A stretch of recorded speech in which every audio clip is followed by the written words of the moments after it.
Hello, खुशामदीद। University के online college site portal में शामदीद। ये पोर्टल उन शागिर्दों के लिए है जो कि एनुअल साइट पे कॉलेज साइट पे हमारे पास एडी प्रोग्राम्स में अप्लाई कर रहे हैं।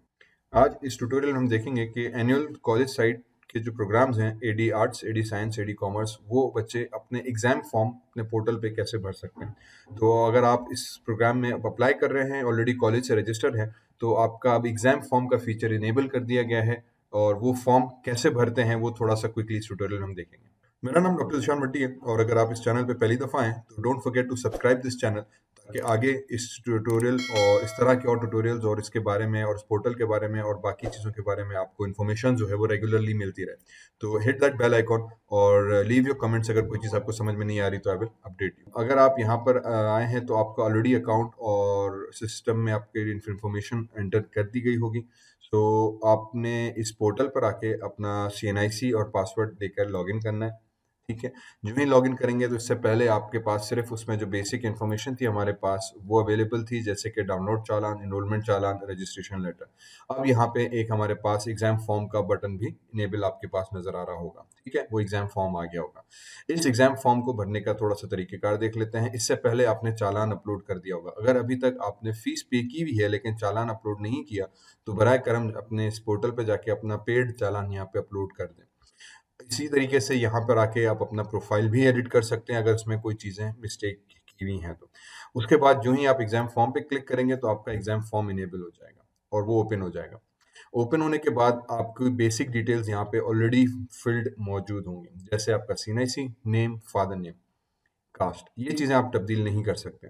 उसके बाद बाकी जो डिटेल्स हैं, for example gender, mobile number, email address, residential address, country वगैरह, ये आप अब यहाँ पे अपनी अपडेट कर सकते हैं। जो कि रिक्वेस्टेड है कि करेक्ट जो करंट आपकी डेटा है उसके हिसाब से इसको ज़रूर फिल कर दीजिएगा, ताकि आगे की जो ईमेल्स हैं और आपसे कॉन्टैक्ट इसी डेटा के थ्रू किया जाएगा। उसके बाद नेक्स्ट डेटा आपको मिलेगा कि you have to provide your matriculation data. तो अब आपने करना है यहाँ पे क्या है कि मेट्रिकुलेशन या ओ लेवल के डेटा में आके आपने अपना बोर्ड सेलेक्ट करना है कि जो भी आपका कंसर्न बोर्ड होगा। फॉर एग्जाम्पल सक्कर बोर्ड है तो सक्कर बोर्ड, अगर आपका हैदराबाद बोर्ड है तो अपने यहाँ पे हैदराबाद बोर्ड सेलेक्ट करना है।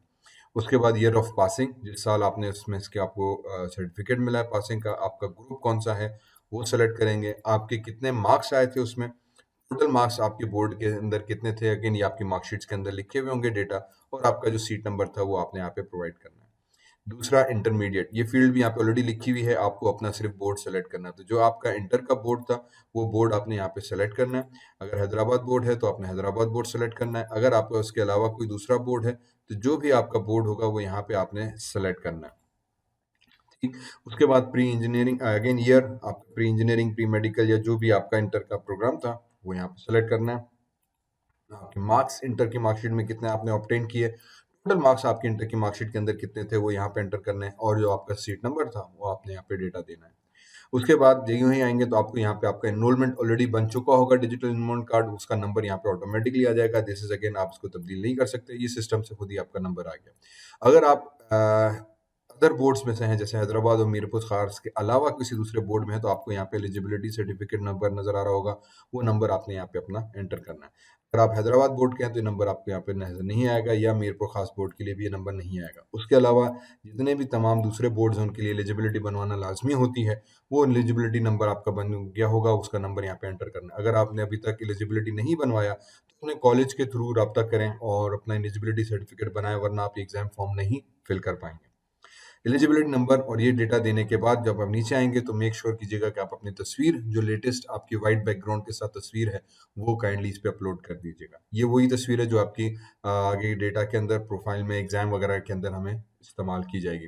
सो डू इंश्योर कि आप अपनी करंट लेटेस्ट तस्वीर इसके साथ यहाँ पे अपलोड कर दें। तस्वीर अपलोड करते वक्त ख्याल रखिएगा कि वो कोई भी नॉर्मल तस्वीर नहीं बल्कि वाइट बैकग्राउंड के साथ तस्वीर हो, वरना फिर आपके पास आगे सिस्टम वेरिफिकेशन नहीं हो पाएगी।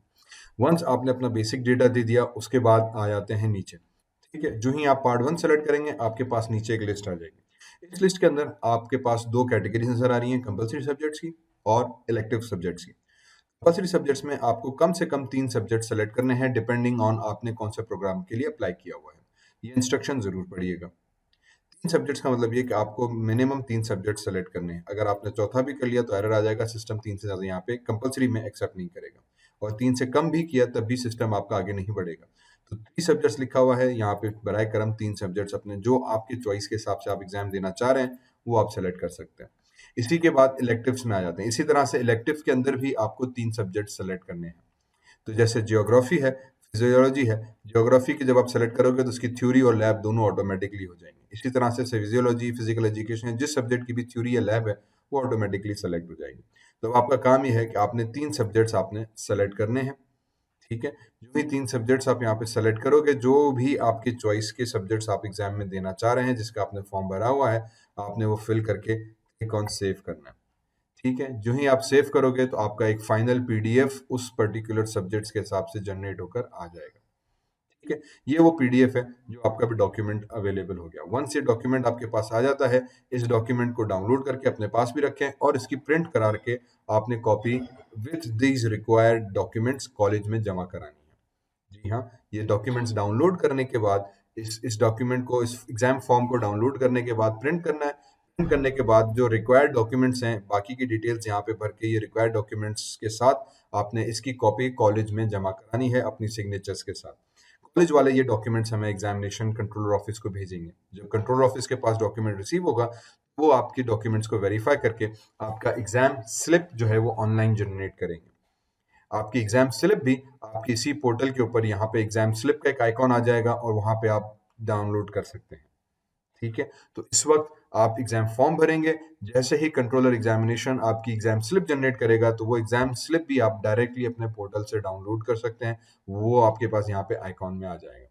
फिलहाल आपने सिंपली एग्जाम फॉर्म जमा कराना है भर के डॉक्यूमेंट्स के साथ, और वो एग्जाम अपने कॉलेज में जमा होगा। कॉलेज वाले वो हमें एग्जामिनेशन में भेजेंगे।